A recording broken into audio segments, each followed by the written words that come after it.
ബാക്കി വന്ന കപ്പ ബിരിയാണി ആ വേസ്റ്റ് കുഴിയിലേക്ക് കൊണ്ടുപോയി കളഞ്ഞേക്ക്. എന്താ ആശാനേ ഇത്?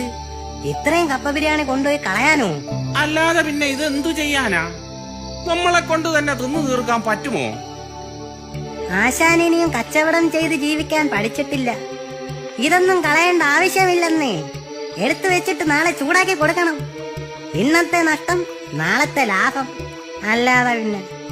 എന്നാലും അത് വേണോ? എന്റെ ആശാനെ, എന്നും ഈ തട്ടുകട കൊണ്ട് ജീവിക്കാനാണോ പരിപാടി? ഒരു 5 സ്റ്റാർ ഹോട്ടലൊക്കെ ആശാനും വേണ്ടേ? വെറുതെ ആഗ്രഹിച്ചിട്ട് കാര്യമുണ്ടോടാ? ഉണ്ട്. ആശാനൊന്ന് മനസ്സ് വെച്ചാൽ ഈ തട്ടുകടയിൽ നിന്ന് കാശുണ്ടാക്കി ഇവിടെ തന്നെ ഒരു 5 സ്റ്റാർ ഹോട്ടൽ പണിയാം. 5 സ്റ്റാർ ഹോട്ടൽ എനിക്ക് സങ്കല്പിക്കാൻ പോലും കഴിയുന്നില്ലേ. കഴിയണം ആശാനെ, കഴിയണം. ആശാൻ മുതലാളിയും ഞാൻ